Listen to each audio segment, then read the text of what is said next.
Hello and welcome once again to the How Long to Beat podcast. Alex and Paula, my wonderful co-hosts, join me, Rick, as once again we delve into the games that we've beaten, retired, and played, chipping away at the backlog that is never quite defeated. How are we doing, guys? We good? Oh, yeah. Toasty in Canada right now. Toasty here too. Bit more of an interactive introduction this time. For the beans. So, beaten, retired, playing. We're going to go onto a topic which I believe, if I'm remembering correctly, is an extension of what we did last week. So go and listen to that first. You can find it where you found this. And we're going to talk a little bit more in depth on gaming preservation and how current developments in that landscape sort of affect preservation. We're going to try and squeeze in a question, but as always, no guarantees from the community. And we will finish with the Titan, the Behemoth, the Colossus. How long to beat the game? Oh, beautiful. And I'm going to kick us off. Oh, before you do that, though, we have to hear a little word from one of our lovely listeners and guests at times. But our Fantasy Critic League coach, Abatage, is going to tell you all about what happened last month in the Fantasy Critic League. Take it away, Abatage. What's up, everybody? I'm Abatage, and welcome to your How Long to Beat Fantasy Critic League roundup for August 2021. There was a good bit of movement on the leaderboard last month, and we're looking forward to some more in September thanks to a whole bunch of games coming out, and we're seeing some new names towards the top of the list. Although, rather unsurprisingly at this point, Funky Face Studios has held firm to the top spot once again, despite having no new releases in August, while Ubisoft has also maintained their position with no new releases, but it is starting to get a little crowded. The pressure is on from Frozen Frog, who went from 6th to 3rd thanks to a strong release from Axiom Verge 2 that brought in 8 points and another 6 points from No More Heroes 3, which just goes to show you how a few good releases can be the difference between hitting those top spots and sliding to the bottom. Noise Labs was relegated to 4th with no new releases during August, while General Goods jumped up a couple of positions after the release of Humankind, which brought in a solid 10 points. And to keep things moving, Ashmasters jumped up 3 spots after the much anticipated Psychonauts 2 released with a valuable 19 points. And just to make all that movement mean something, Mango, Pokempaw and Horny Mistress all lost a few places on the board, as none of them had any releases during August. CD Projekt Rick gained a position thanks to some score changes from previous releases, as well as an additional 5 points from the release of 12 Minutes. And once again, Beatmasters had no new releases last month and find themselves 3rd from the bottom as a result. It was another blow for Cockroach Content Corp. After losing points on their counterpick last month, they earned another -2 points for the release of Aliens Fireteam Elite, keeping them just above last place on the board. Where CD Product Refund held on to that bottom spot thanks to no new releases in August and those negative scores remaining deep within the minus realm.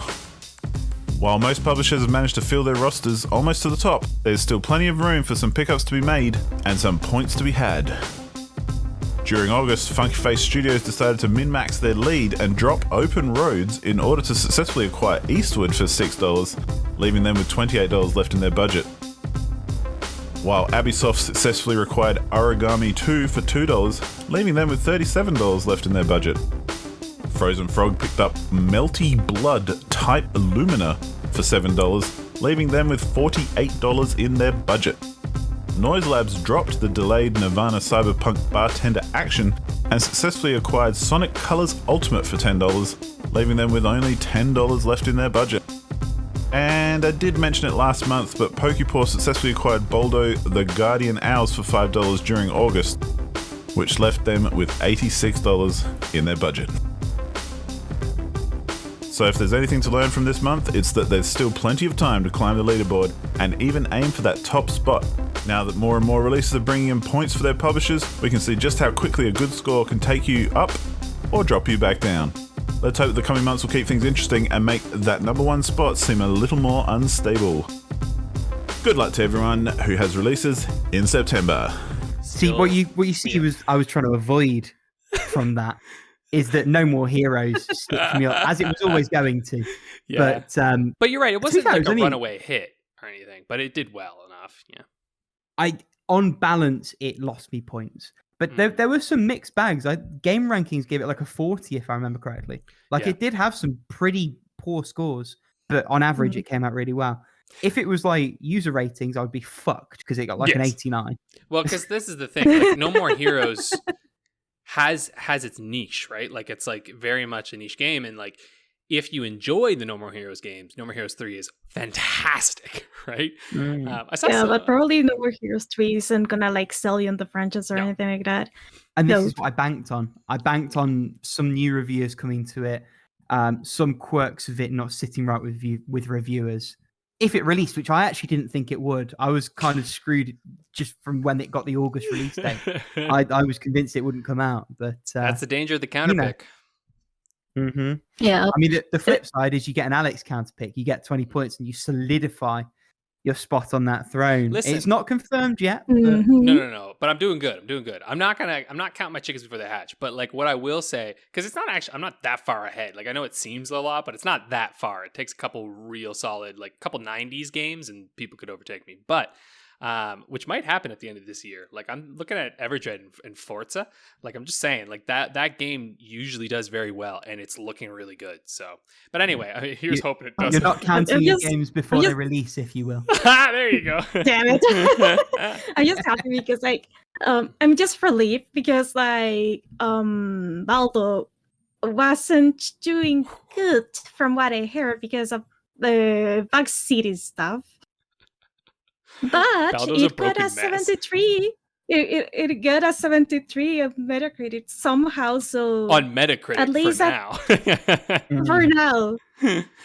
Hopefully it doesn't go lower, but at the very least I can breathe now. Like I'm not gonna like jump to the bottom of the list or something like that. Yeah, it's got a 73, but it has 3 reviews and it has a 73. That's not good, Paula. I'm sorry, but like that is not good. Yeah, when a couple random company like people rate it and it's already that low. Anyway, I remember hearing about this game. I'm just having fun with this one now.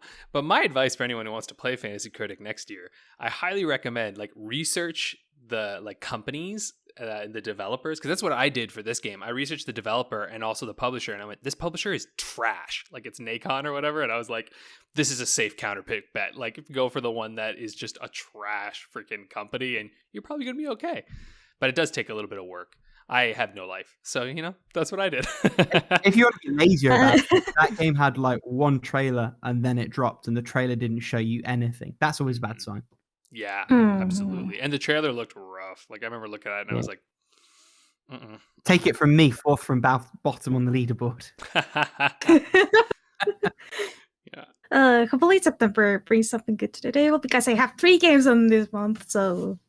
Oh yeah, this month's got a lot going on. We'll see what happens. I got one this month, which I am looking forward to, Eastward, which looks really, really cool. So see, yeah, pixel art, cool adventure game. Anyway, Rick, why don't you tell us what did you beat right before this recording? Well, in the first 20 minutes of when we were supposed to be recording. Yeah, so I stitched myself up a little bit. So anyone who listened a few weeks ago and remembers how I tried and failed to squeeze an itch.io game called Inferno in to give myself a completion that week, I learned from that mistake and I did it better this time. And I played a little itch.io browser game called Puppy String. It's by a developer called Torcado. So for anyone who's played the 10 milligram collection, that's the same developer behind Smiley Face, which was the standout game from that bundle. And it's a little game jam game, 2D platformer. It's a little bit like the Sayonara Umi, however you say it, games where you've got the yo-yo and you do the platforming. It's very short. I finished it in 17.5 minutes. And maybe 10 of those were fighting with one particular section that I struggled with. But for a game jam game, it's really nicely put together. It's always quite clear where you're supposed to be going. Performance is pretty good. Checkpoints is pretty good. The graphics are very thrown together, but it's a game jam game.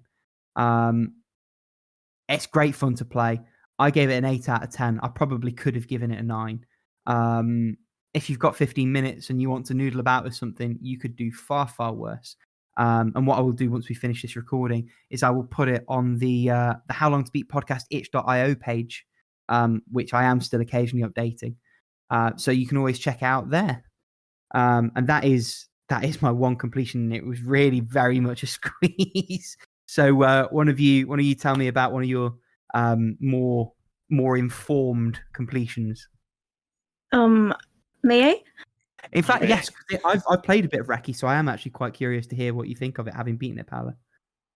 So reky is this little charming puzzle game that isn't like any other puzzle game I played so far, and I don't know, it was very, very fun. It did kind of overstay its welcome with the last couple of puzzles, but it is really, really addicting. Like that's once I really knew like how the mechanics work and how like to plan out like how to solve the puzzle, like I was just blasting through the levels, and suddenly it was 4 in the afternoon, and I was like, damn it, I need to eat something and go to class. So yeah, I would recommend it to anyone who likes puzzle games. I don't know if I could recommend you like pretty much breeze through the I can recommend you to play it all in one go, because at the end I was tired. Like after that one last puzzle, I was like, I don't want to see this game anymore. So yep, that's about it. Alex? Before we do though as well, just one small thing. Yep. You beat it on PC, Paula, and I know I beat it. I played what I've played of it there as well. I got the overwhelming sense that this would be much better on a touchscreen, and it is available on Android and iOS. So I feel like if it's a game that looks appealing to you, and the MC Escher visuals type thing are a big draw for it, if it looks like something you want to give it a go, I would say definitely sort of try and get it on mobile. Do you sort of feel the same, do you think, or? I like this game on mobile mainly because of how precise you have to be in some cases. Like, I mean, I guess if you don't mind like not making it like in the least amount of moves possible, mobile is a good option. Maybe because of the pick up and play manager. But I did like the control with the mouse like quite a bit. Like I wouldn't play this on a touchscreen personally. Okay, your mileage may vary is the takeaway, clearly. Yeah. 1 for, 1 against. Try it out. Nice. Well, I beat a big one. Well, actually, it's not that big, but it was very fun. So, whereas 13 Sentinels was a recommendation that I sadly didn't enjoy, this was a friggin' like bat right out of the park kind of thing. Like it was a home run. So I beat Ghost Trick Phantom Detective, which for me is like, this game's like, this is a really good example for me of what I consider like a 10 out of 10 game. Where is it perfect? No, of course not. But like, there's no perfect freaking games out there. But it so masterfully does what it wants to do, and it's such a complete package that for me, I'm just like, yep, that's a 10 out of 10. And like, so for those who don't quite know, because we've talked about Ghost Trick a bunch, but like, kind of what is Ghost Trick? It's essentially like, it's a series of touch puzzles, right? Where it's like very much almost not escape room per se, but like kind of like this thing where it's like you have to go and get something done in a room, and so you can manipulate objects in the room, and like you can jump from one object to the next, and you have to kind of manipulate objects to achieve a goal, and it changes throughout the game. And it's mixed in like an also visual novel-esque story as well. Yeah, a murder mystery where you are the murder victim. I think is a really good sort of elevator pitch for it. Yeah, exactly. And that really much like touches on like the story of it. And I have to say, like, my smallest quibble with it is just that like a few of the puzzles near the end were a little bit like they were like fine, but it's just like there's this one mechanic that they introduced that it's fine, but it also like, actually there was this one thing. There's this one puzzle where you had to interact with something. And when you first go onto the thing, you can't interact with it, and it makes you think that you cannot use it. And then you come to find out that it's like, no, you have to just wait a while, and then it allows you to interact with it, which for me is actually like felt a little bit like broken design. Like it would have been one thing if you were able to interact with it at the time and you just do it and it kind of does nothing, and that would have been fine. But like the fact that it straight up was like you couldn't interact with it at all, made me just think it wasn't something I could use. So anyway, that's a small quibble. But yeah, the story is it's tight. Like it was like a 12 hour I think actually experience for me. 10 to 12 I'd say, yeah. Yeah, mileage will vary, right? Depends on how slow you ponder through. Yeah. But it's like a tight 18 chapter story. Some chapters are obviously much longer than others. And it does this thing that like, okay, so I'm not gonna pick on 13 Sentinels again, but like remember one of the things that like I mentioned in that kind of bothered me was that like it tried to bite off more than it could chew in a sense. Like there was just too much going on and the story was too large and there was just too many characters, and so a lot of people got kind of ignored. But the thing that I love that is a criticism that you personally felt. That's what I'm saying. Yeah, what I'm saying about that game, it's like it was too far. You were wrong, but that was your opinion. Well, can't be wrong when it's an opinion. Anyway, so but the thing that I love about Ghost Trick, and like we talked about, is that like this game, it is a big story. Like the stakes are high in this story, and it is dealing with like these large sort of, you know, I don't want to go into more because I don't want people to get spoiled, but it deals with a big thing, like a big story.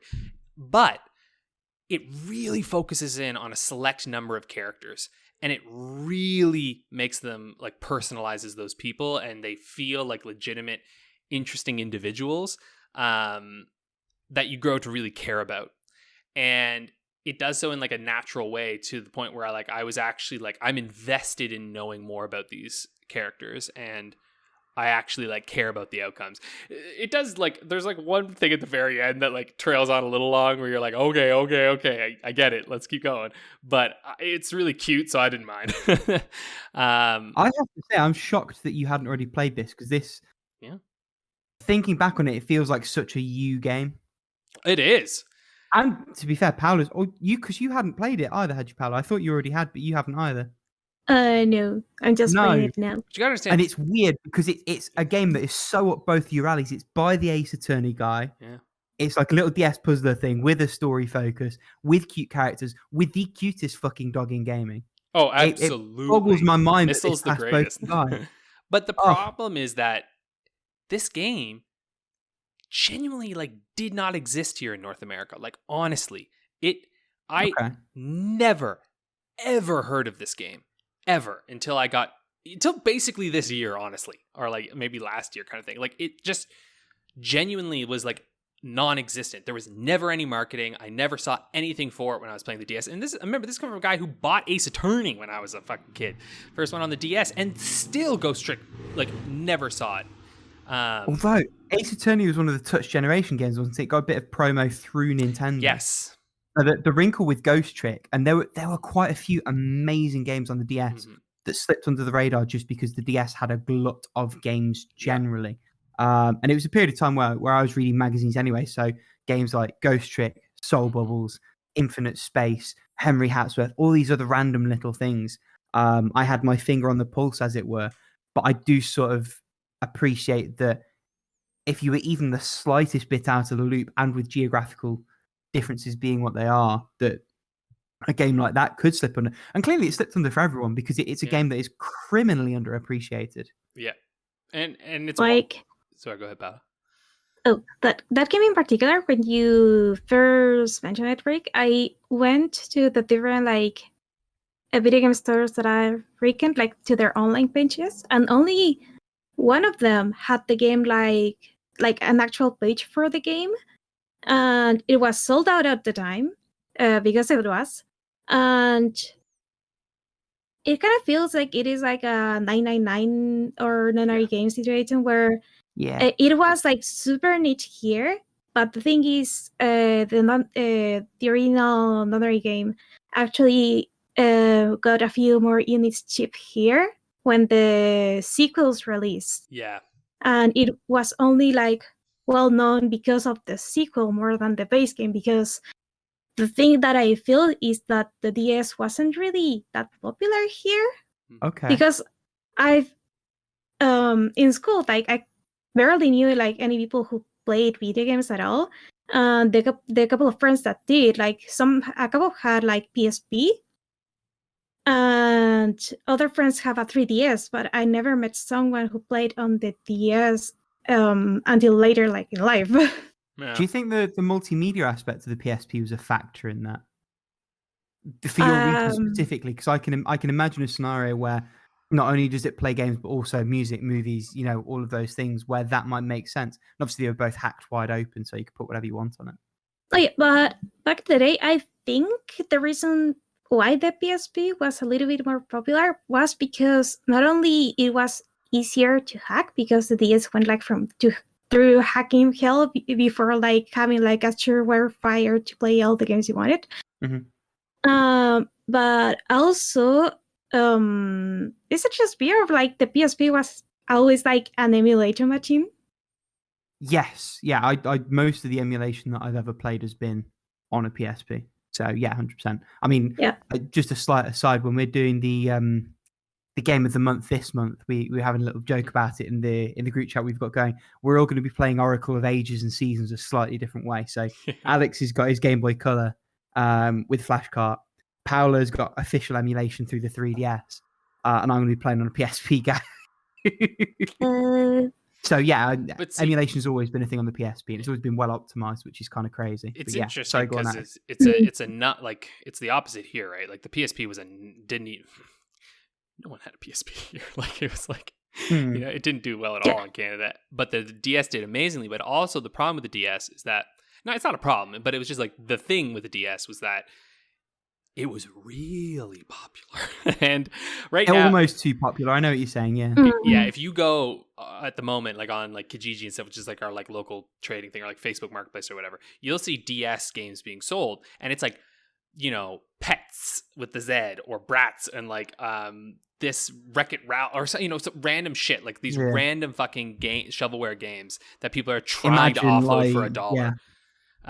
And like those were everywhere, and so a game like Ghost Trick, there's no way in hell it was going to break through, right? Like it just, unless it gets the promotion and the marketing, it's just there's way too many other and cheap games. That was the issue too, right? Like a lot of the games were cheap, so if you had parents or stuff who were buying games for the kids, they're not going to buy the random or expensive DS game. They're going to get the cheap one. Now for me, I was a little older, so I could buy my own, but the irony is those games became very cheap because this is in the pre-digital era when shelf space was a premium for all these stores. So Ghost Trick, I'm pretty sure I got for like £12. Infinite Space I got for 15, which is like less than half price RRP. Yeah, the problem is like there weren't even many copies here. Like, you know what I mean? Like, it's like there just genuinely weren't many copies. I've never seen a copy of Ghost Trick in a store anywhere. Like, and like I frequent often, I've never seen a copy any used stores. Like, I've just never seen one. I don't know. Like, it probably at one point it existed, but not anymore. And also, this is a thing. Like, oh, sorry. No, go ahead, Paula. I was going to say that here in particular, since gaming is more expensive, people will usually because it's kind of it is kind of changing with the Switch, but people will usually go to whatever system they could hack at the time. So it was very common to see like this friend that has like a PS1 or PS2 and like dozens and dozens of games. Well, for example, on the GameCube, it wasn't as common. So that was the thing. Is like parents will usually get whatever is cheaper, like in the long run, because at least back in the day, taking in account like what the minimum wage is here, most parents don't have like. Didn't have like a lot of money back in the day to like give like all the video games to their kids, so they just went and pirate them. Yeah, pirating wasn't much of a thing, at least when I was young. I definitely didn't have parents who even understood the concept. So that was Ghost Trick. Yeah, basically what I'm saying is everyone should play Ghost Trick. It's easy to get now if you got good old ROM. Get your 3DS, man. Soft modding a 3DS is so easy. Did it in an afternoon. There's literally like... I mean, we'll touch on it when we come to playing. This is the perfect game to play emulated on a mobile phone because it's all touchscreen controls. That too. So. And the top screen... Honestly, this game could be ported to the Switch because the top screen is rarely, if ever, used. They already did it. This game had an Android port. It had an Android port. Way back when. It's okay. delisted now, but they've already adapted it to a single screen situation.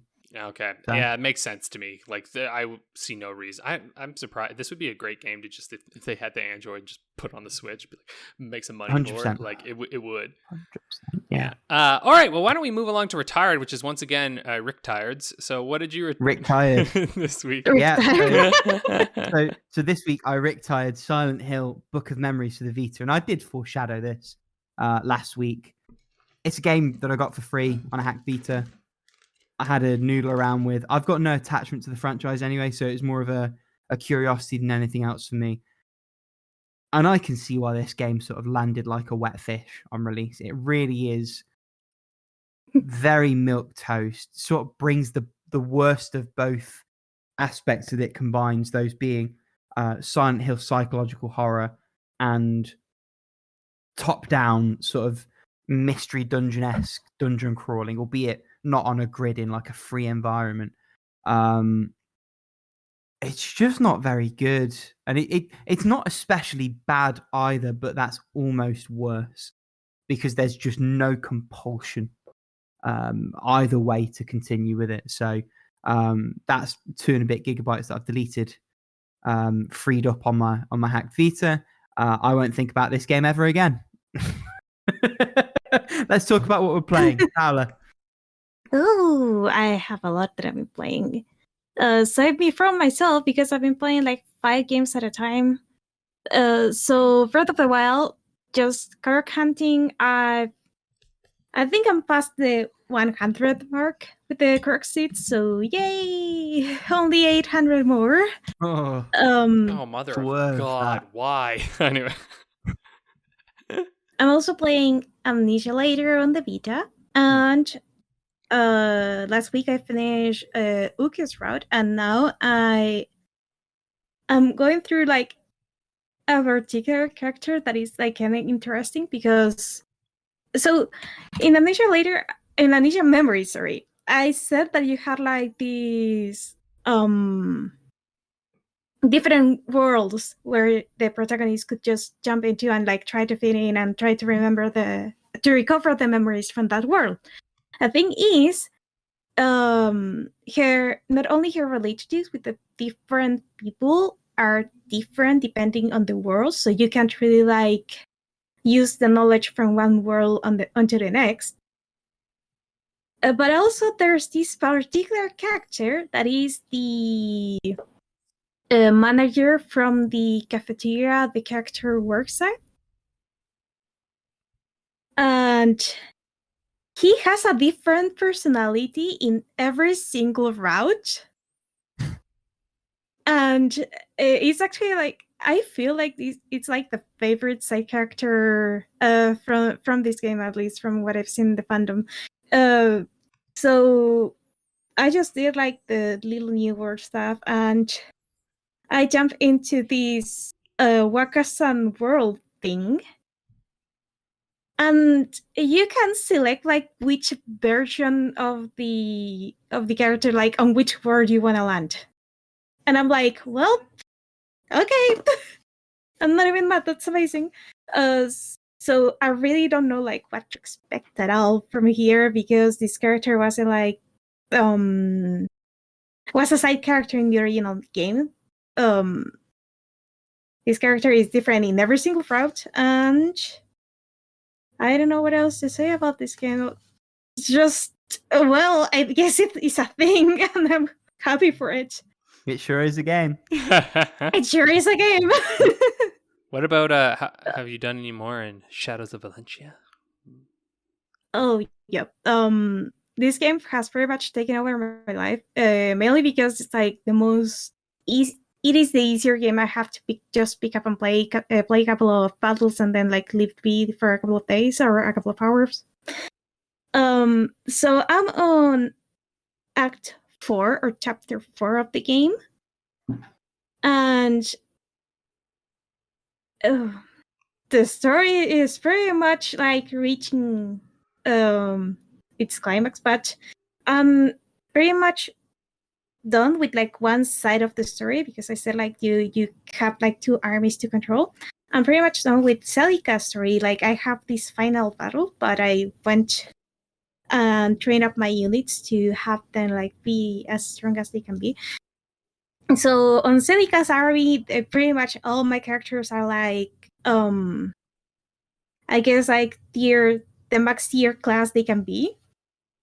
And they feel kind of powerful, so it's gonna be interesting like finishing her side of the story and then like go back to where I think like half of that team isn't like quite leveled up yet. The story so far has been like pretty interesting. I remember liking this game a lot, in part for the story and in part for the characters, and it is just like how I remember it, which I can't say like for all games because sometimes like nostalgia glasses and stuff like that. And so yeah, we're having a lot of fun with that one. I think this next battle is gonna be tough, so wish me luck, and I hope I don't die here. And the other two games that I'm playing, the other two games that I'm playing are Nightshade, the Atomic game, not the other game that is like on the NSO. Oh, I didn't even realize there was one on. Oh, I realized the other day that I was I in the first or was I on the Discord? But someone said like, "Oh, I played Nightshade," and I think they said like on NSO. Excited. Oh. No, it was like I played Nightshade on the NSO and it sucks. And I'm like, Nightshade on an NSO. Oh, right, there's another game called Nightshade. So I felt like I needed to clarify there. Gotcha. So yeah, like I'm currently on chapter 2. Yeah, chapter 2. And so far you take control of this character called Anju, and she's like the daughter of this like ninja clan, and she's pretty much like the daughter of the chief on her Shinobi village, and she's going to her first mission on this game, and I'm pretty much like on the kind of like opening chapters, just knowing like why they need like this group like to do some espionage on the city, and they are pretty much trying to catch these pretty famous thief that goes by the name of Goemon. So there's like these very important people coming to the capital, and obviously the guy in charge doesn't want any petty thief running around, and pretty much having people say like, oh, you can't even take care of this one thief on this city, even though you're in charge and you're supposed to have like these very strong like uniforcing stuff. So I'm at that point of the story. I'm replaying this one on the Switch. I originally played it on PC, and there are like a couple of differences, mainly that I want to say like how they present like the character portrait, because usually on I think on the Steam release most of the time like the character portrait was like on the corner of the screen, and then you see like the main character like Angel's portrait like almost interacting with everyone else like on screen.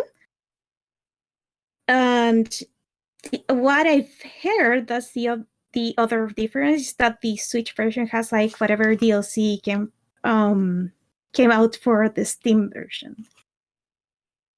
I think there are like a couple of differences on the localization. Not quite sure, but I feel like the Switch version has like a little bit of like awkward wording in a couple of scenes, but it's like at the very beginning, and it doesn't seem to be like affecting the rest of the game. It's just it was weird because like you already have a localization done for PC. Why is the Switch version a little bit different and a little bit worse in this aspect? That's also weird that it's at the start. You would think that would be the one place in the game that they would catch the, you know what I mean? Like it's like usually it's at the end where someone's like, I don't have fucking time. Yeah, that's a weird thing, but I guess it has happened like in other localization projects. For example, in Chronicles Unlimited, it was like in the, I want to say like the first or second chapter of one of the characters out that I think I mentioned this, but one of the puzzles was messed up by the localization team and wasn't solvable until they fixed it. But yeah, like it is an uncommon, but it's weird that it happens like at the beginning and then it's everything else seems okay. I hope everything else is okay. Especially because the Switch version, I think it is going by $70 if I remember correctly. What the? Mainly because like the the thing with Nightshade in particular is that this is one of those otome that only had like a physical version on Japan, and it is multi-language. Like if you buy it like from an Asian Japan, English release kind of thing. Yeah, if you get it from Japan or you get it from the eShop, you get like all the languages available. And for some reason, they found it acceptable to charge $70 for both the physical and the digital release. So I waited for it to be in stock on Amazon for a decent price and purchase it there, because if I'm gonna pay like premium price for the otome, I might as well have it physical. Yeah. Uh-huh. Also fuck them, but yeah. Yep. I would still recommend people to play like on PC, mainly because of the price.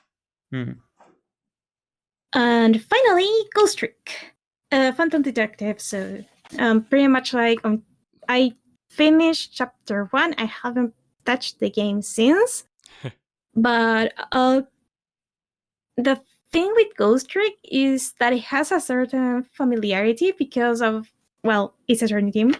So even if it's my first time playing it, it feels like I'm talking with an old friend, because like all the quirky characters, weird designs, and all the crazy stuff is there.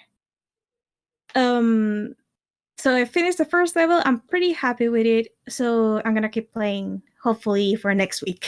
Honestly, this game could basically be set in the Ace Attorney universe. Like, there's literally no reason why it couldn't be. Like, there's nods to Ace Attorney. Like, there's literally a dude in a blue Phoenix Wright suit in it. Oh my god. Yeah, although that's very specifically like a fun sort of nod and a wink to the audience, rather than a, hey, we're in the same universe. Oh, no, of course. I just mean, like, if you want that to be your headcanon, there's nothing that would stop you. Yeah, no, that's fair. That's fair. Yeah. So yeah, I think that those are all my playings. Alex, speak. Someone save me. I will piggyback off just because I'm also playing Ghost Trick, Phantom Detective, so that's going to be a little segue. I'm still very early in the game, but that's just because I've noodled away in free time on my phone, and that's how I'm sort of doing the replay. It's like a trip down memory lane for me, which is nice. I feel like we've said everything there is to be said. It's a phenomenal game, and if you haven't played it already, you absolutely should. However it is, you can make that happen. I'm about halfway through Vagrant's story. There is something about this game. By rights, I should hate this because it's got a real craft focus. There's some weird decisions in the combat and the way that certain things are set up. But it's also got a real charm in the visuals, in the story, which is now really starting to open up. The MacGuffin has been sort of revealed to me. Some of those characters are developing and deepening. I like some of the risks they've taken with the way that they've set things up. I also like that what it seems to be doing is sort of a, forgive the trite comparison, but a Dark Souls style thing where the map intertwines in and around itself and you find shortcuts into old areas. That's probably a shit comparison. It's more, I wouldn't even call it Metroidvania because it's not backtracking. It's just that the critical path seems to crisscross in and around and alongside and through areas that you've previously visited. But in a way that makes the world feel organic rather than in a way that feels like that they've been cheap and reused it. Although I'm sure that the reality is a mixture of the two. It's just a lot of fun, and it's unlike anything else I've played in a really positive way. The only drawbacks are just sort of artifacts of the time in which it came out. So saving and loading is a bit of a ball ache. Crafting is limited to certain situations, which for a game with such a limited inventory size is a bit of a bummer. There's some anachronisms in the way that magic works, in the way that certain abilities are factored in. But on the whole, as a package, it's really strong. And I'm enjoying my time with it a lot. The same goes for Kine on PC, the sort of Roaring Twenties themed grid puzzle thing.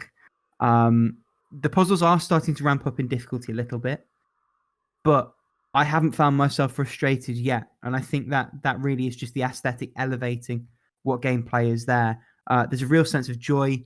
The soundtrack is glorious, and it's the kind of thing that I am going to be putting on just sort of in my background rotation going forward because it is lovely. And yeah, just on the whole, as a package, the presentation carries it, and I think that's normal for puzzle games like this. But it's really pleasing to see the amount of attention to detail from what, if I remember correctly, is like a 2 or 3 person effort. The way everything comes together, there's so much love that's gone into it, and I think that really makes all the difference in this situation. I'm still playing Valhalla, although again, just incredibly early. I've barely touched it this week, and then there are 2 new ones. One of them I haven't put on the agenda, which I'll address very, very briefly. And that is, I dipped into the very beginning of the first Ancient Gods DLC for Doom Eternal, and it handed me to me. I fucked that up. It's very hard, is what I'm trying to say. And I think that is you got your ass handed to you, is what you're saying, right? That's the one. Yeah, that one. I was handed to myself. I don't know. The game removed my ability to speak. It is geared towards people who have just come off the back of the main campaign, and having played the main campaign over a year ago at this point, I was not ready to jump back in. I can't really make any judgment beyond that. I literally played the opening section of the first level, died remarkably quickly, and decided that I needed a time when I had more attention and energy to give to it. I might even drop the first chapter down to easy, because as I understand it, the second half of it is like more balanced out, and I feel like doing it that way will give me sort of a better run into that. But we'll see when I come back to it. The other game that I started playing is Wario Land 4 for the Game Boy Advance. And it's interesting, having sort of come off the back of a retirement of the Shake dimension for Wii. You can actually see a lot of the DNA from that game, and how it clearly drew a lot from 4 on the GBA. The biggest differences so far are that you have 2 different charge attacks. There's one on the B button, which is the instantaneous one that everyone will know from the majority of the WarioWare games. You also have like a longer run-up charge attack. It's almost like the Metroid, what's it called? Rainbow Dash or whatever it's called, where you like run really fast. Speed boost. That's the one. It's almost like the speed boost, because you need a bit of a lead up, but then you are super fast and super powerful. The other wrinkle, or the other difference, and it's an important one for me in terms of where my enjoyment of the game will or won't lie. It doesn't do the like 3-star collect 12,500 coins on this level. Run back to the main entrance of this level inside 30 seconds, like that 3-star mobile game bollocks. And I think it's better for not having that. It does have like 4 pieces of a gem to find in every level, but that feels like it's much less obnoxiously laid out, and I don't mind that. So far, I really, really enjoyed the game. It pops on the IPS screen I've modded into my Game Boy Advance. Feels tight as you'd expect from a Nintendo platformer. So far, so good, and we'll see if I stick this one out, because the Wario series is sort of a bit hit and miss for me. So we'll see how that one goes. I retired that one. Oh, don't tell me that. I don't like WarioWare games. I don't Wario Land games. I like the WarioWare games, but the Wario Land games, personally, I find it to be really tedious platforming. But like, you know, look, some people fucking love these games, and I'm so happy that they have them. It's like how I feel about Sonic. If you love Sonic, I'm so happy for you. Would rather unless you're that one guy with the poo Sonic, but that's a deep dark cut that we probably don't need to go near. Yes, I don't think so. Yeah, no. Nope. That was me thinking out loud, and it's not really. My turn. Please. Why don't I dig us out of here? So, I'm still playing Tomato Adventure. I'm about, I think I'm halfway through now. I'm a little more than halfway through. So something like that. I'm like 4 or 5 hours in. It's only about an 11-hour game. Still really like this game. It's very funny. It's a great game to play. Like, I've been watching The Simpsons because it's all on Disney Plus now, and so I've just been kind of like burning through that. And like, it's kind of a great game to just be like watching something sort of mindless and like plowing, going through it. It's not that you don't have to pay attention to this game. There are some actually interesting things to do in it. Like it's always it does subvert your expectations a couple times, and kind of purposefully so. Like, you start to think you know the pattern, and then they'll sort of shake it up for you a little bit, and you're like, oh, in a welcome way, like not in like a ha, but just kind of, you're like, oh, that was kind of cool, actually. I like that. So I'm really digging it. And again, the more I play this game, the more depressed I am that they were forced to make, or not forced, but that they started making the Mario and Luigi games, because like, there's a world where they kept making interesting, wacky games, and I kind of wish I could have been in that world, you know? Like, this is such a fun, well-realized, insane thing, but I guess it probably never would have sold. But then again, the Mario and Luigi games fucking bankrupted them anyway, so I recommend this game, though. I really do. It's lots of fun. It's just lots and lots of fun. Great. And also, it looks phenomenal. Like, I've got an IPS, but I have 2 freaking IPS Game Boy Advances, but it looks gorgeous on this thing. It's just gorgeous. Beautiful fucking pixel work. Like, these guys really knew what they're doing with pixel art, which is, again, why I hated the transition to 3D that happened with those Mario and Luigi games, but that's a whole other thing. Still playing the Great Ace Attorney Chronicles. It's sort of, I got hooked now, and I see the point. I'm also been hearing that, like, from people that I've been talking to, the first one is like, they're like, this first game is considered like, you know, like a 7 or 8, like 7 out of 10ish, right? 7.5. Like, it's like a good Ace Attorney game, but apparently the second one is like a fucking masterpiece. Like, it's just like, it takes all of the threads of the first, and apparently it starts with like the foot fucking like smashing the pedal to the ground, and it never lets up for the entire game, and it just like goes. So I'm at this point right now where I know that's what's going to happen, but I'm just like, you know, I'm like inching a little bit along with this, and it's a shame it couldn't. But like, I also understand why this first game can't be like that second game, because this first game is apparently setting up all of the pieces, and realistically, that's just hard to do, right? Especially when you're fully reintroducing the world to Phoenix Wright. Or, you know, not Phoenix Wright, but, you know, Ryonosuke Naruhodo. Naruhodo is like what Phoenix Wright's name is in Japan. Anyway, but, yep. You know what I mean? Like, which is actually sort of funny. Like, I'm a little surprised they didn't keep the right name for this one to kind of like indicate to the West, like, by the way, this is his ancestor, but whatever. I'm glad they didn't, because like, it's very Japanese, so it's nice to see that. But anywho, long story short, there's this moment in the second case where you do these deductions with Herlock Sholmes. And like Herlock is like really good at deductions, but he's shite at logic. Like his logic's just bad, and it's really funny because you basically have to fix his logic. So like he'll do these like, you know, like the fucking, I love it. They're making fun of that, like, you know, the Sherlock series of BBC, which that second season of that show is phenomenal with Benedict Cumberbatch. It fucking drives itself into the ground after a couple more. But that second season with Moriarty is amazing. But you know how he does that whole like, you like, oh, you've just come back from Afghanistan from the dirt on your cut, like all those like deduction things, and like he does this.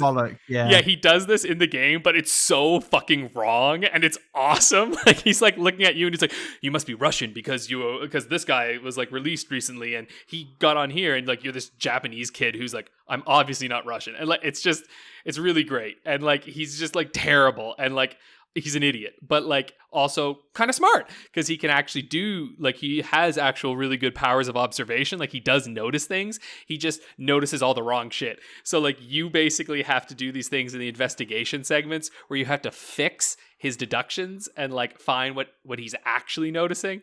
And it turns into like a mini puzzle, and it's really fun and it's very funny. And I like their like kind of teamwork together. And like Herlock is always in weird positions. Like at one point he's like on top of this desk, like looking underneath it. It's just, oh yeah, where he's like hanging from the thing on the wall. Yeah, he's all sorts of shit like that. I mean, he's just like, he's so weird, and it's very fun. So like there's lots of good personality in him. And so after this deduction, I was like, all right, I get what this game's putting down. I'm in, you know, like I was like, This is it. I'm in. So it wasn't as long as I thought. I thought it might take me longer, but I'm like, no, all right, I see what's happening here. And I'm really glad that the investigation segments are still kind of in there full intact. Like it's really nice to go back to those. I missed those a little bit from Layton versus Phoenix Wright. Like I liked doing the puzzles with Layton, but the investigations are fun, you know, finding all the clues and like exploring and meeting all the people. It's just, they just added some character to the game. One of my fondest memories from Phoenix Wright is, the one with the lake monster and like walking around the lake, meeting Larry Butts and meeting like the big Afro lady, and everything. Like that's one of my favorite memories. It's just like, a lot of heart. Yeah, a lot of heart. That's it. Yeah, a lot of heart. Fuck, I love that so much. God, there's some stupid fucking names in this game, but they're so good. Like they're so fucking good. Like that guy. I think it was in the second game where he was like, at me. Look at me. Look at me. Yeah. Yeah. Well, it's like Prosecutor Ouchie.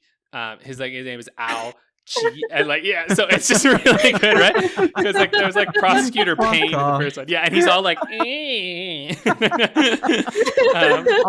hate how much I love that. I know you would love, man, dude. The puns in this game are off the fucking charts. Like just awesome. I love the writing of the Ace Attorney games. I hate the game of the Ace Attorney games. That's the problem. That's fair. Yeah. So anyway, I'm really enjoying this. I started Legend of Zelda Oracle of Seasons. So yeah, Oracle of Ages is the game of the month this month. But listen, Oracle of Ages is a two-parter, you know? You got to play both. You can't just play one of these. It's not like Pokemon where like you can just play one of them and then you've played them both. They're actually very different games. And so, but I've always sort of been of the philosophy that you should start with Seasons. Because Seasons is a bit easier. Like even if, because someone made a good point on the Discord where they're saying like they're not entirely good at like combat in older Zelda games, but like gotta understand the combat in this is not hard. So like even if you're not great at 2D Zelda combat, you're gonna be fine. I promise. And so this one's more combat focused, and the puzzling is not quite as difficult. There's obviously still puzzles. But it's more about like clearing rooms and whatnot. And so I've gotten through the first dungeon at this point. I've gotten the Rod of Seasons. And since it's seasons based, which is actually really cool. Like in the first village, you see the seasons shift and you see like, oh, the puzzles that I can solve because like seasons will change the entire layout. Like really, it's 4 maps in one, right? Which is really cool on the Game Boy Color. Like they have fucking like even more than, say, Oracle of Ages, which will have like the 2, right? Because you have your 2 time frames. I think it was 2 time frames. Maybe it's more. I can't remember. We'll find out when we get to it. Maybe it's exact parity. Maybe. I don't think it is, but it might be. we'll find out when we get there. Find out, exactly. Yeah. But there's like this continuation, right? Like I played them on the 3DS, like 2014 or whatever. And I think I just played both of them separate. I didn't do the combined route thing. I just played both of them to see what they were like. And so now I'm excited to kind of do this route. And like officially, like in the Hyrule like story and all that, Nintendo kind of claims Seasons first and then Ages is the second game. But do whatever you want, really. Don't let anyone tell you what to do with your life. But I'll be playing Seasons. And I'm playing it on my Game Boy Color, the modded one. So it's got the nice IPS screen and it looks good. You know what? I gotta say, this is one of the first games that it has a GBA enhancement, right? Where you put it on the GBA and the color palette gets lighter. And it looks I remember you saying you thought bad. It was a bit of a downgrade, weirdly. Oh, yeah. I mean, it might... Here's what I'm guessing. I'm guessing maybe on an unmodded GBA, the lighter palette might look good without the backlight. Right, and this is something you've got to remember that devs always factored in because Nintendo did everyone dirty with their first version of the GBA. Now, if you want to play with the GBA enhancement, which I don't really think you need to, it's like a fucking extra shop or some shit, and I don't know what you would need to buy. But anyway, if you want to play with that, there are hacks that allow you to force the GBA mode, and then there's also a hack that allows you to revert to the original Game Boy Color palette. So basically, you can get the extra shop without having to change the fucking look of it. Of course you can. Color. Yeah. Modders think of everything. They I love truly do. They truly, truly do. So I love these fucking games. And I have to say, booting it up, like playing it on the Game Boy Color, it holds up right away. Like it looks so good. And it's so much fun. And it plays great. There's like lots to discover. Great game. I've also started, and I'm like basically 20 hours in to Wasteland 3. This game has fucking grabbed me hard. You're not on vacation. Where have you found that time? This is vacation, actually. I'm on a long weekend. Also, this first week back was a fucking joke. I'm back in university. There was nothing going on. My prof canceled one of my classes. He was like, we're not having fucking class on Friday. And I was like, my man! Yeah, like the university gave these 2 makeup days because technically we have like 2 lost days and they're on Fridays. And he was like, no, we're not doing that. He was like, I can lecture you in more than enough time than needing those 2 fucking Fridays. And I was like, you're the best. So anyway, this has been a pretty chill week. I'm also a keener, man. I get so much fucking work done so fast. Like I just all morning I work and then I power a game. But Wasteland 3. So, okay. I usually fucking hate these like tactical CRPG-ish type games. Remember Divinity Original Sin 2, the worst game of all time? That's not true at all. It's not even close. I'm not here to sort inventory. Yeah, I'm not here to sort inventory, right? This game got me into sorting inventory. I'm like unironically enjoying it. It's because it's so good. This game is so good. It's made by the ex Fallout devs, like the original Fallout games, right? And those were from that isometric perspective. And this is Fallout, okay?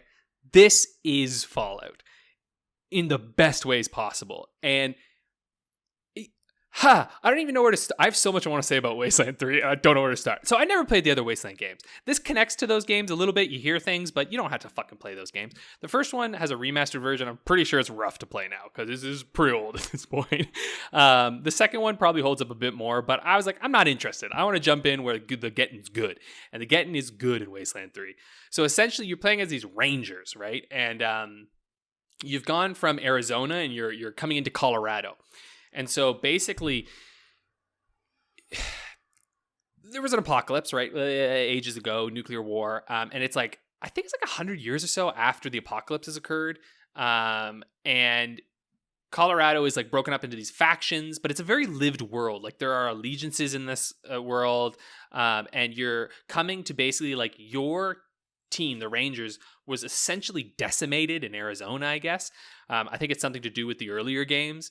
They mention this AI called Cochise all the time, which is apparently from the games. So there's some shit going on there. And you are like desperately in need of allies. And so you're coming to like get the allegiance of this guy called the Patriarch, who essentially runs Colorado, because one part of Colorado Springs, it had an there was a military base there. So it had an anti-missile defense program. So it essentially escaped the nuclear blast. So it's okay. And the way this game works is that like you can have a team of 6 rangers, and it's isometric tactical. So it's like the kind of idea of like, it's like XCOM in a way. But no, remember when I talked about Jagged Alliance 2 way earlier back in the day? It's like the descendant of that game, right? Where like you know, select units, move them. They, you know, you can get them to attack or use their special items. You can take cover behind things. You have a bunch of different types of weapons. You got automatic weapons. You've got like big guns, like flamethrowers. Flamethrowers are fun. I got a good flamethrower, dude. Melee weapons, brawling, pistols, sniper rifles, like all sorts of shit. And like the focus in this game is that you want to have a really diverse team. Like, you know how in a Fallout game per se, you're trying, because you're just yourself, you really want to become a jack of all trades, right? Like you are trying to kind of increase everything. And same with Skyrim, right? You're trying to become very good at everything. In this game, that's not at all. You're trying to create a team of individuals who are very good at very specific things. And there are some like synergies between the skills that they possess. And so like on my team, I've got like a team that can basically handle just about any situation at this point for me. And then you've got some units who like, combat's not their greatest thing in the world, but there are like really good at like mechanics or like nerd stuff, which is also fun. They got a good sense of humor where it's like hacking computers and shit and like all that kind of stuff. So yeah, you're trying to create a really varied team. And what's kind of fun is like you can like retrain people if you retrain people, which is something that I do recommend for like a little bit of money. And so like I eventually retrained so that my team now can like get into anything and handle anything basically. And I'm like, yeah. And it does this thing. So, oh my God, sorry, I'm going to go for a little too long on Wasteland 3. It's just really good. The story itself is also really awesome because you're managing allegiances, right? So you have multiple factions in the Wasteland, and you kind of have to figure out like, who are you going to play for, right? And like who, because you could literally, if you want, go through and fucking murder everyone. I have yet to see, I don't know if there is someone that you can't kill, because I've yet to see it. Like, you could just fucking go through and, you know, kill everyone if you want, but that's not going to go good for you. And so at the moment, I'm having like a lot of fun trying to manage like the slight allegiances that I want. I did just go through and like massacre one faction because they're terrible and they all hail God President Reagan, and I don't like them. So yeah, there's a group who are all about God President Reagan. It's incredible. And they're all called Nan. Anyway, it's a whole thing. So, fuck, dude, where am I even going? There's so much shit I want to talk about. Wasteland 3 is really good. It does this thing that Divinity did terribly, where like in Divinity, it feels like every single time you level up, you need to get all new sets of fucking armor or you're going to get decimated, right? And like, it also really like, it sectioned you off in ways that felt kind of shitty and like not, I don't know, it just didn't feel right. But Wasteland 3 does it in this really organic way where it's like, hey, I bet you want to go explore this thing, and look, you're at the right level for it. Why don't you go check it out? And then suddenly you unravel this whole, like, you think you're going for this one reason, then you unravel this whole new thing about this world. You meet all these new factions, you explore this whole area, you do all these fucking quests, and then when you're all done an area, then it's kind of like, well, before you go to the next area, you should probably get some new weapons, right? So it, like, progression feels really natural. Like, there's this natural cycle of go in, beat some missions, sort through my inventory, sell my shit, equip everybody with good stuff, go to a new area, get some new missions, right? And like that loop and that progressions kind of state that they have is like really, really satisfying and really effective. And I also think this is the perfect time to get into Wasteland 3 because it's on Game Pass. So that's why I've been playing it. Because there's going to be an expansion coming out pretty soon, I think. And so that's kind of what got me into it. They were just talking about it on like an Xbox thing at Gamescom thing. And I was like, well, I've always meant to try this game, so I should do it. So yeah. It's Wasteland 3. It's really good. Yeah. I'm looking forward to gushing round 2 when you've inevitably beaten this game next week. Oh, fucking you bet. I mean, I wonder if I'll have it beaten by next week. Probably, actually, because it's about a 40-something hour game, and I'm like halfway through it, I think. So I probably will have it beaten by then. I have another day or two of, vacation time, so fucking Lord knows. Yeah, well, I'll just double check. There's this cool website. I don't know if either of you heard of it. No, you can like find out how long it's going to take to beat a game. But yeah, I mean, I'll be honest. Like, if you, it's also like, honestly, it's a breath of fresh air from Fallout 4, because like I don't dislike Fallout 4, but I also I didn't love it, right? And like this one feels more like something like New Vegas, and I also just think that it feels like your actions with individual factions like matter, and your actions also, like, you're never too sure what's going to happen, like, but not in an unfair way necessarily. Like, there is strategy, right? Like, it's not just like choose an option and who fucking knows how they'll react. Like, you can learn how some people will react, but then there are just some factions who are like, what? Like, I fought this group called like the Godfishers, who like their whole thing is murdering people, attaching their flesh to kites, and like launching them up into the sky towards their god. Like, yeah, like they're just fucking nuts. So I just massacred them all. Like, anyway, so but you can also pit factions against each other. They're crazy. They had to die. Exactly. I'm turning into this dude who's like, I am the Lord of Justice in this realm. And you can do shit that's really fucked. Like, you can be real fucked. But the thing is, too, like, if you're just a crazy homicidal maniac, it'll come back to bite you in the ass, right? Like, you gotta be careful. Like, all your actions have consequences in this game, and it's tough. Like, I'm trying to live by the standards of the Rangers, which is like protect the innocent, and unless they fly kites. But they're not innocent. They're murderers. They murdered so many people. So yeah, it's a cool game. And you also have to think too, like, sometimes there's things you want to do. Like, for instance, just to give you an idea, like I entered into this new area, and there was this thing I needed. I needed to get a person. And this group, you could be kind of like strategic. Like, as I was, the group was getting attacked by this other group. And I knew that eventually I wanted to betray the group that was being attacked. So like, I came to their aid, but conveniently chilled out as the enemies wiped out like about a third of their force, and then killed the enemies, so that when I eventually went to fight them, they were severely weakened. And it was like, it's just nice that you could do shit like that and like still stay on their good side, so you can get missions, get the good shit from them, and then just go through. Anyway, God, yeah. Fucking great game. Great RPG. It's on Game Pass too for free. It's fuck crazy. If you have Game Pass, man, this shit is free on Game Pass. Like, oh my God. Like, it is so good. I feel like I'm cheating something getting this for free. I was like, yeah. And InXile is currently making like a new RPG too for Xbox. And I'm like, cannot wait. This company is fucking dope. Like, I'm so glad that they've got that. And like, I'll just say the future's looking bright for fucking Xbox RPGs. Like, they've got some good studios. Unless they're Game Pass exclusive, because then they're not going to be preserved. Oh, I don't. Nice segue. No, what are you talking about? Yes, they will, because they'll be on PC, and you can download them. What are you talking about? You download Game Pass games. Let me have the segue. Okay, fine. Yeah, but it doesn't work, Rick. It doesn't work. Yes. Why don't we move on to our topic then? So yeah, the topic for this week, so we talked a lot last week about just like subscription and streaming services and all this stuff, but something we kept kind of like dancing around was preservation and kind of the merits of it and the requirements of preservation.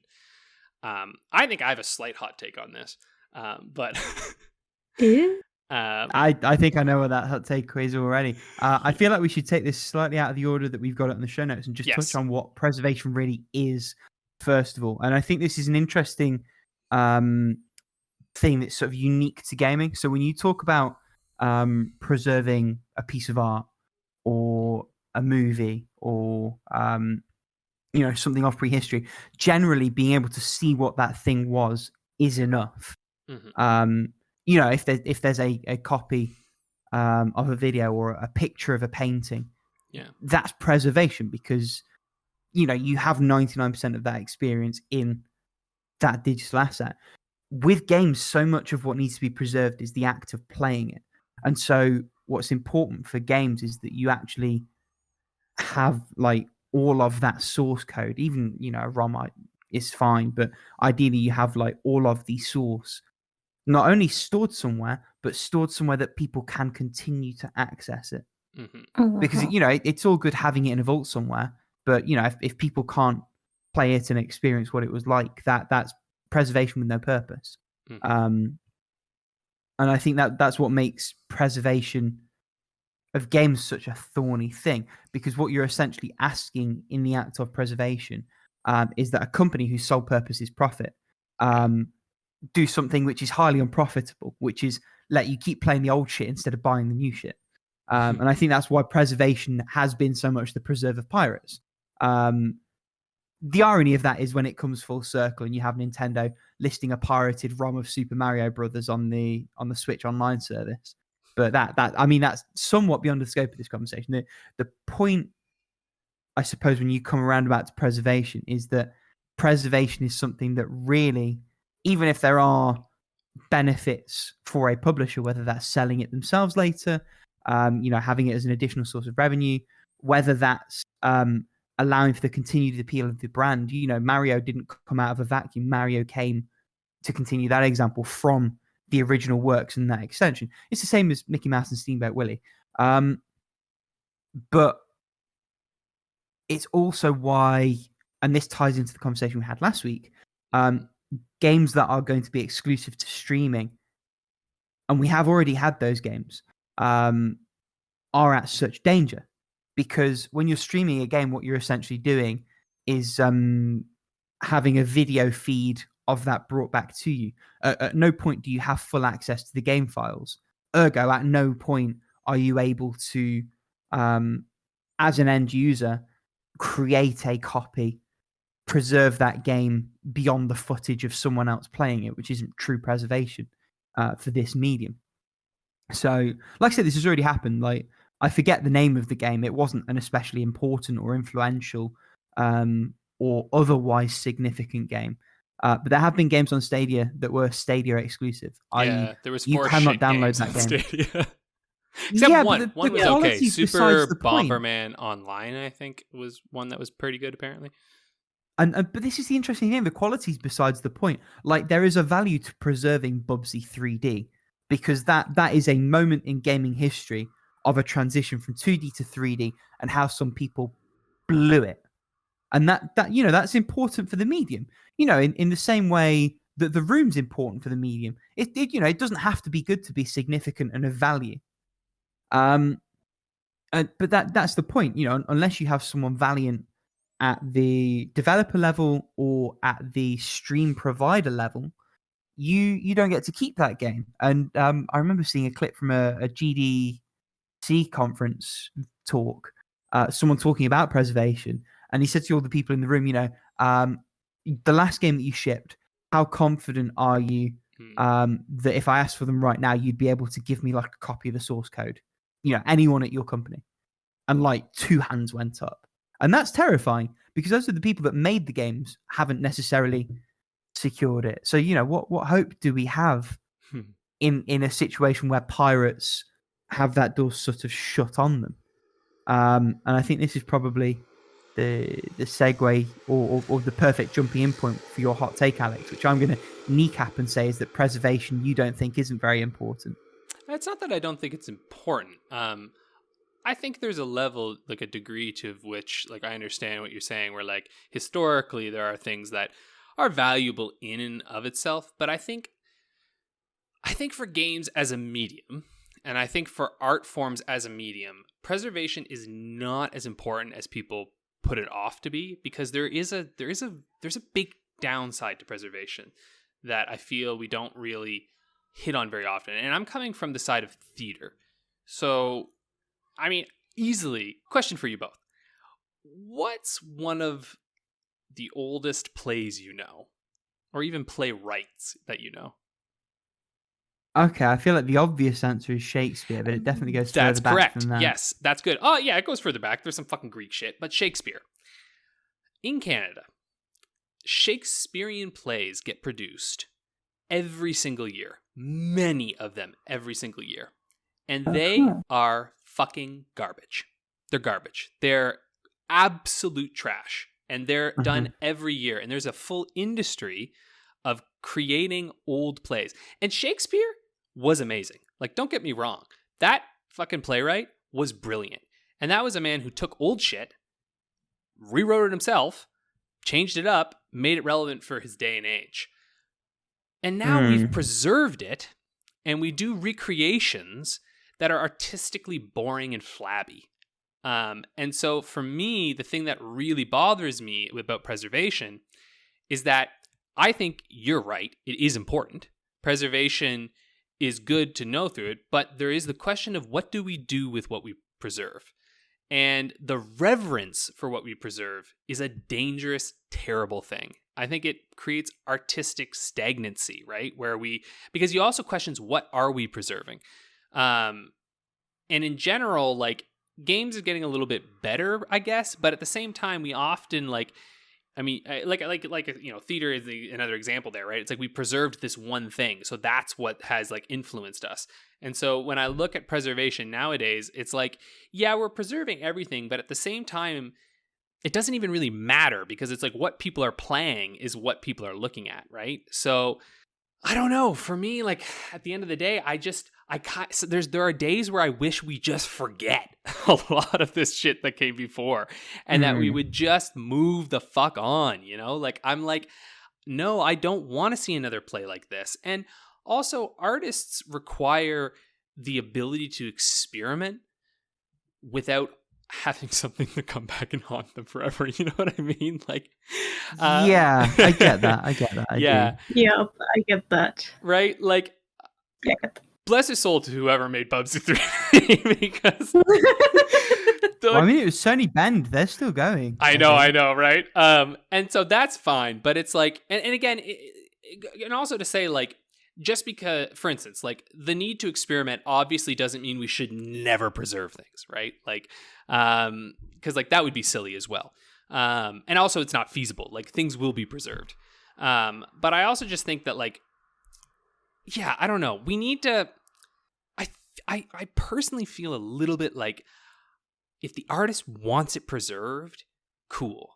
You know, like I'm like all for it. But when like, I don't know, the culture of like this thing's come out, we have to make sure it's saved. I don't know if I vibe with that. Like I'm just not sure I'm into that per se. You know, like because I think there is merit in something that occurs and vanishes. Like, look, I personally have directed and acted in well over like 50 or 60 plays in my life. Like, actually, probably more than that at this point. I have maybe a handful of those preserved, like actual recordings or copies of them. I do not want any of the others. They happened and they're gone, right? I learned the lessons from them and I moved on from them. I don't need them to exist back then.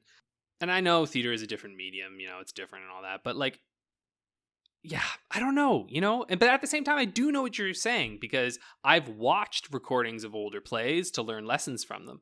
But then at the same time, actually, when I watched an old recording of a play, I directed my worst play, actually. So, you know what? I think I'm actually right. It was detrimental to my artwork because I looked at this thing and then I started basing my decisions against what I had seen instead of going with the like my artistic sort of like impulses instead. And there's part of the issue, right? You start to base it upon what you've seen before, which can be a good thing. You can build off of and learn more. But sometimes it traps you into a certain level of thinking. This is getting a little abstract, I know, but it's just the thing that sort of makes me a little wary about preservation as an ultimate goal. I think for like maybe for the industry, if it's something that they deem as being really important, like I could see I could see the idea of preserving assets, preserving engines and things like that. Like that to me actually seems more important for an industry where they maybe need to like fucking borrow some shit and like help make their development easier. But I don't know. What do you think, Paula? What's your, or did you have a counter, Rick? Yeah, I've been trying to think about all these preservation stuff. Like on one hand, like being able to experience something that came out before I was even born. Mm-hmm. That is cool. Mm-hmm. But at the same time, I see your point because as someone who likes to think as a little bit as an artist herself, there's shit that I made that I don't want to see again.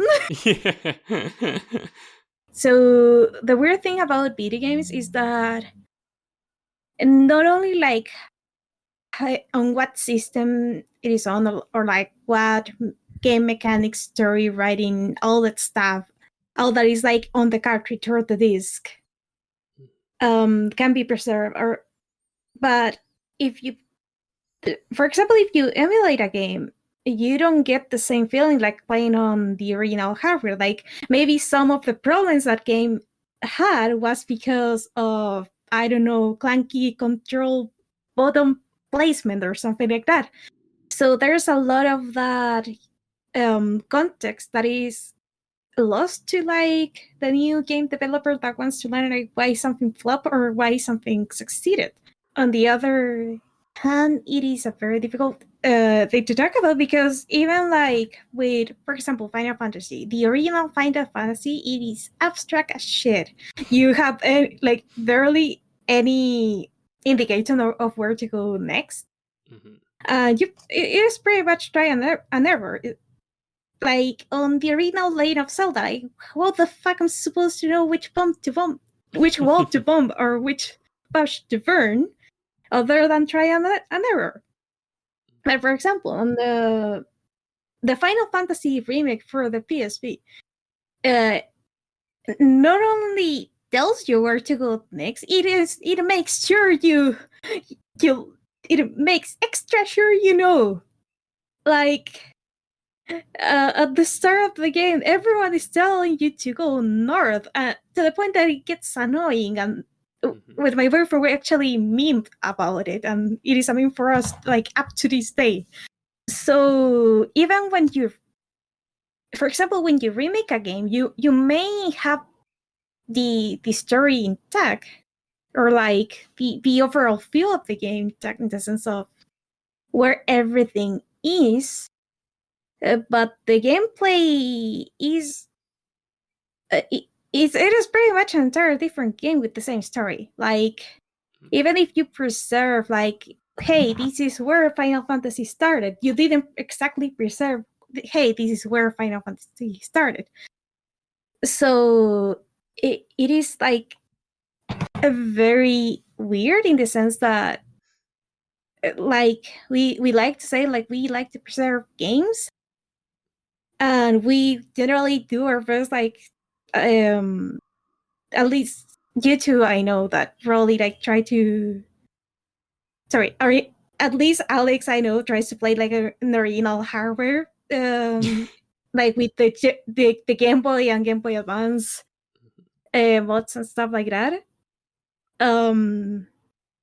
But no, not everybody will do that. No.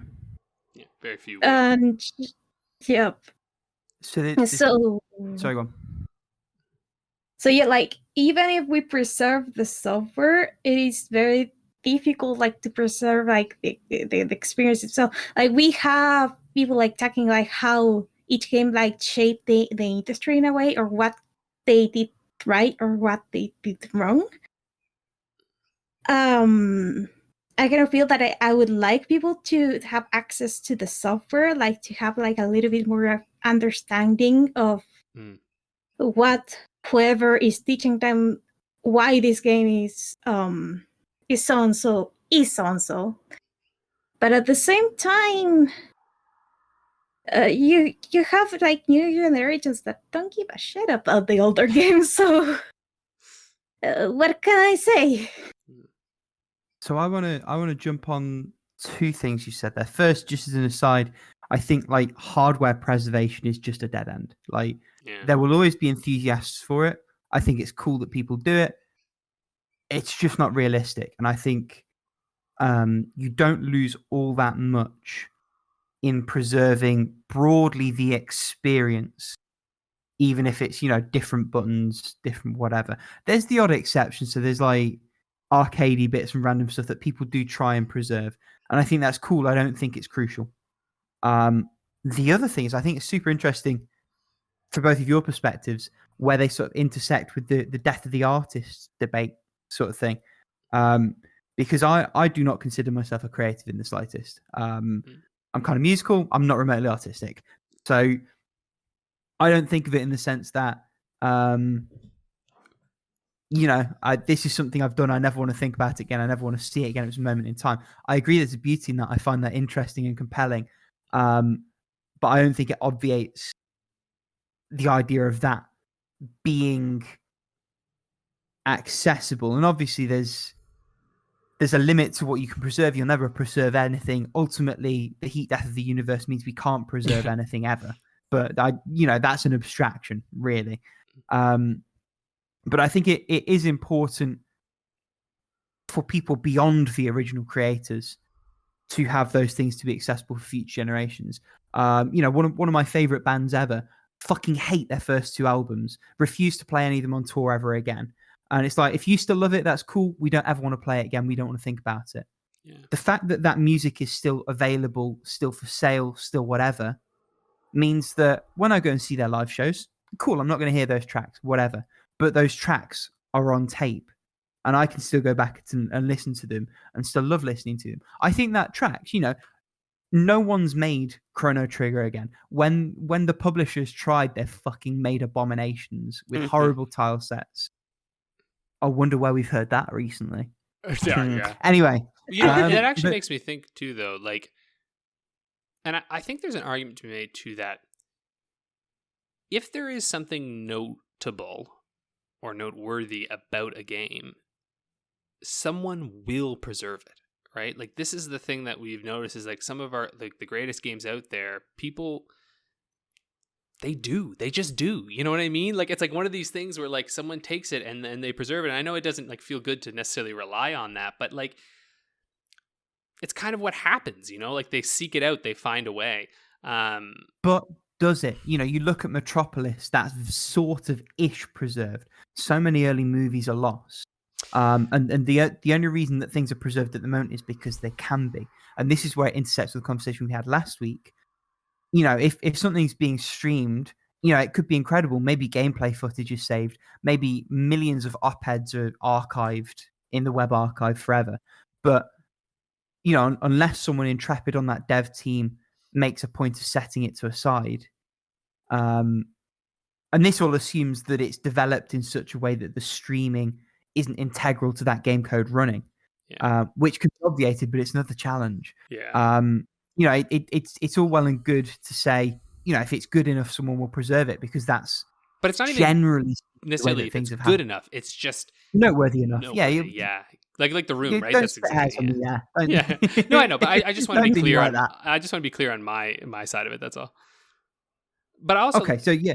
Sorry, go on. I was gonna say too, like, I just at the end of the day think like, I don't think we actually lost much losing those old movies. Do you know what I mean? Like, there's some things where I'm like, I'm actually okay with that. And like, I'm like, thank Christ we didn't preserve more plays from the 1500s. You know what I mean? Like, I'm like, thank God we only have the ones that we did, because like, and this is actually what makes me a little nervous is that like, I look at video game. Now, this isn't going to be necessarily a problem for me, I don't think, but like, I look at video games, I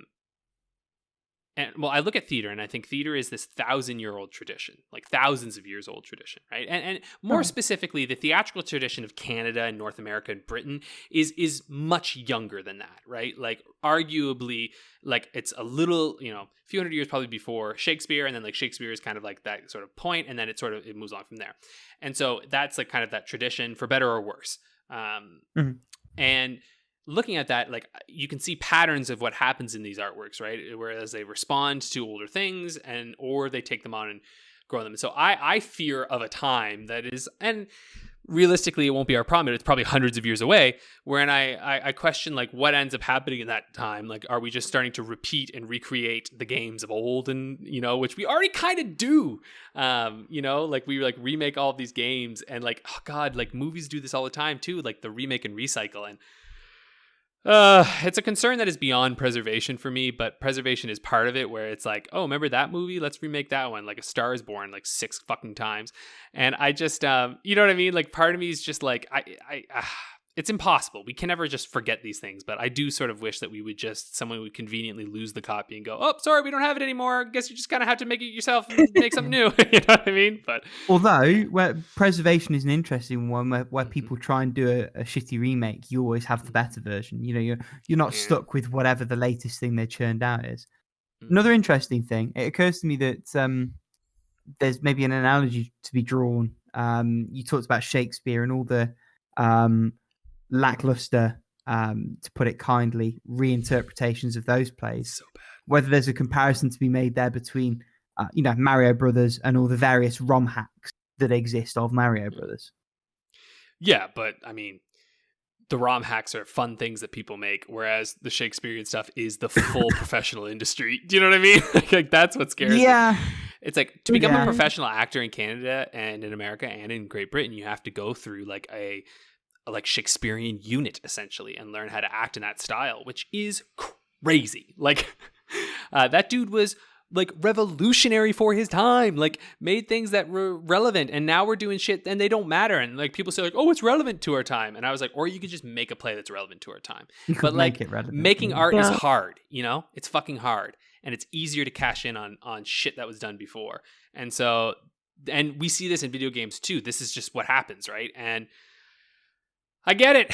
I fucking get it. It's hard. And sometimes you want to do the sure thing that's not very good, but at least will make you some money.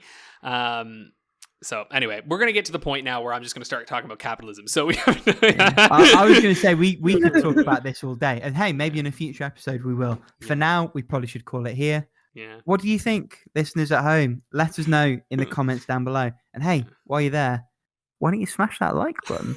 Ooh, hit subscribe, ding the bell, crank that lever. Oh, baby. Oh, God, what's happening?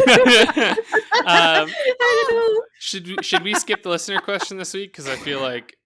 I think we've sort of run long on time. Next week, maybe. We're actually running low on listener questions, by the way, lovely listeners. So if you've heard a question on another podcast you listen to that you're like, man, I'd love to know what my podcast hosts think of that. Fucking launch us that shit our way. You can reach us at HLTBpodcast@gmail.com or on the Discord or on the HowLongToBeat.com forums. Let us know. Tell us. Yeah, we want to hear from you. We love hearing from you. All of those links are in the description box wherever you're listening to this. Yes. Oh, are they? Is that what I'm doing now? Great. That's what we're doing now. Yeah, noise. That's what we are doing now. Well, why don't we move on to How Long to Beat the Game? Let's see. I think it's my turn to edit this week, so let's find out what we're playing for. As he opens up the tab that he had ready and definitely is not currently opening. Okay, let's see here. I don't like that little laugh. I don't like the name of this game, and I think I'm going to re-roll, but it says Deep Space Waifu Flat Justice. What the fuck is this? I've never heard of this game in my life. Not only do I love that this game exists, I love that someone bothered to log it on HLTB. And enough people, because this has more than 25 completions, right? Like that's... Oh shit, of course. Do you know what I'm saying? Like, Actually, I think I've heard about this game before. I don't remember filthy from people whom. at home. I hope you're ashamed of yourselves. Oh, this is definitely a filthy game. Can you just read the title out for me one more time, please? Yeah, Deep Space Waifu, Flat Justice. All in capitals, Flat Justice. I didn't need you to bring colons into this, Jesus.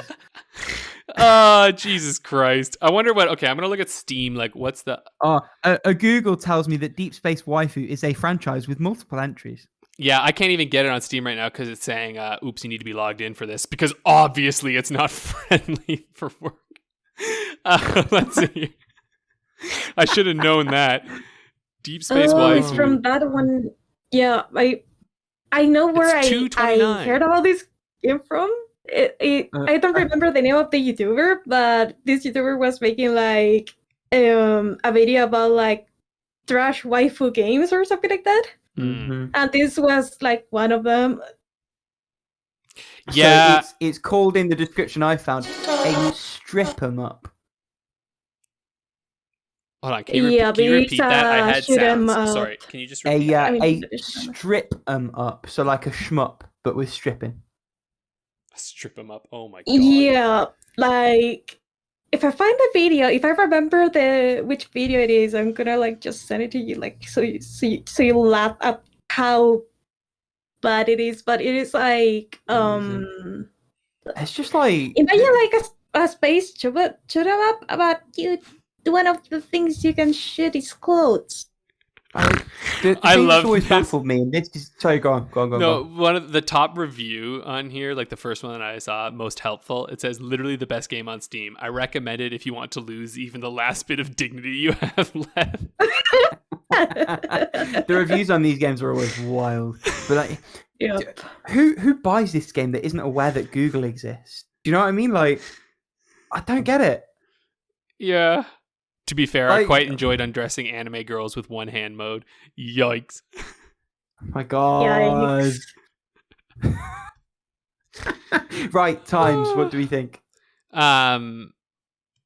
Wait, we are actually doing this? We're in it now. But let's be honest. We know this game is going to be like short as shit, right? Like, That's never stopped us before, I suppose. Yep. and we thought that about Tomb Raider. We did think that about Tomb Raider. You're right. Should we make this interesting? Should we say if it's under 10 hours, should we reduce how much wiggle room we have? Like if it's I over think 10 hours, we keep the 5 to 5. Yeah. I think if we're having this discussion on a rule change, it's probably not one that we need to record, and I think we probably need to give it a little bit more thought. Well, Yeah. why don't we just? Do you want to try it out for this? Let's just say if the game is under 10 hours, you have to be within 2 hours if you have all 3. For Deep Space Waifu specifically, Yeah. we could Price is Right it, see who can get closest to the actual times without going over. For Deep Space Wife. I blanked out Price is for a Waifu. second. What the fuck did you say? Price is wife. The Price is Waifu.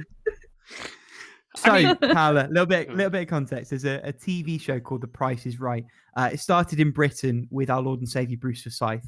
Brucey. And there's an American version with, I believe, Drew Carey from Whose Line. There's been a bunch of people on it, yeah. Anyway, one of the games on this show is like, what's the price of this item? So they'll show you an item, maybe it's a car, maybe it's a washing machine, whatever it is, and you have to guess the price of that item. If you go over, it's like playing 21, like you flush, you bust. Yeah. So you have to get as close to the price of the item without going over the price of the item. So what I'm proposing is that we have to guess how long we think this game is. But if we go over the time, we lose it. And whoever's closest gets her? All right. And whoever's closest gets the waifu, yeah. All right. Oh, shit. You want to try? How many points is this going to be worth then? 5? Oh, I guess for however many you guess. We'll just do the normal rules. You put in however many you want. If you do 2, you get 3. If you do all 3, you get 5. If you do 1, you get 1.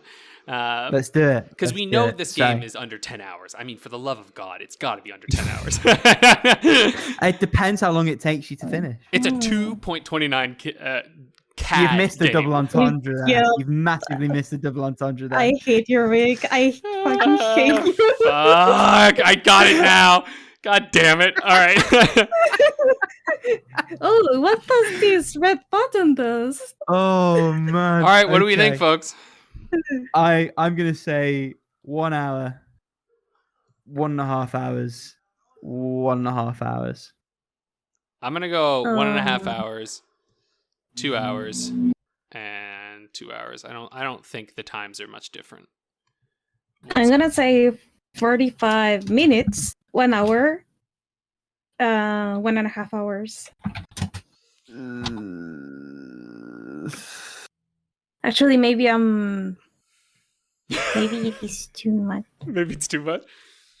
Maybe it's too Oh. much. Do you know what? I'm going to low-key, ironically, Price is Right you, Alex. I'm going to go 1.5. I'm going to go 2. And I'm going to go 2.5. Oh, what? Fuck that. Okay, fine then. I'm going to... Well, but what if we have the same one? How do we... We both get the points.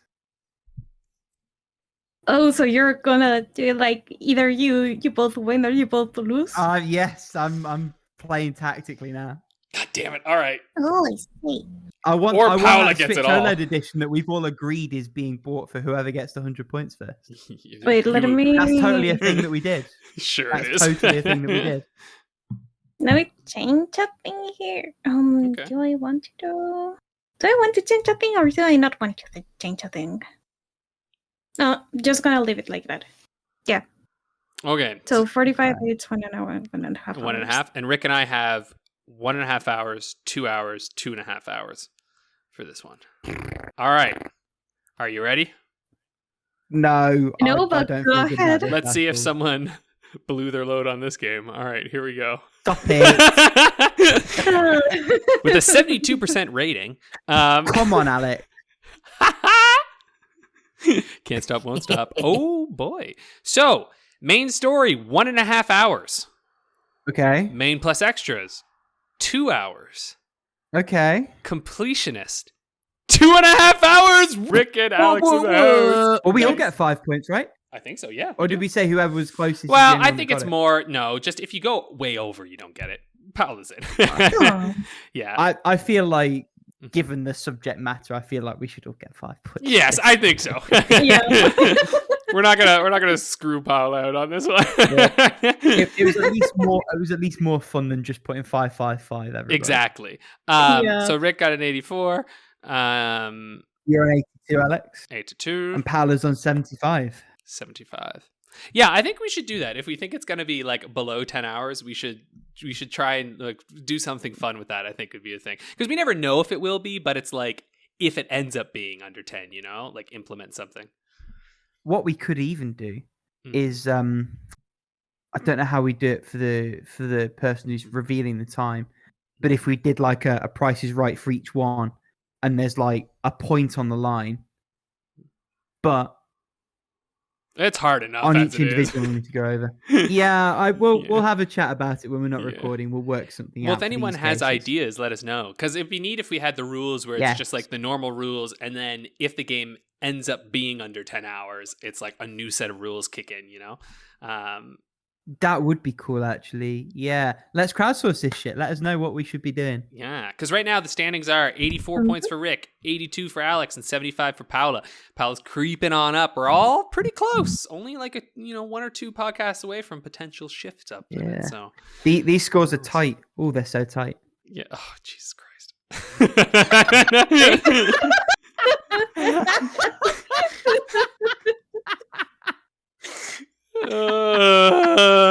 We'll see you next week. Yeah, see you next week. Maybe. Yes. If we're still allowed to make podcast episodes.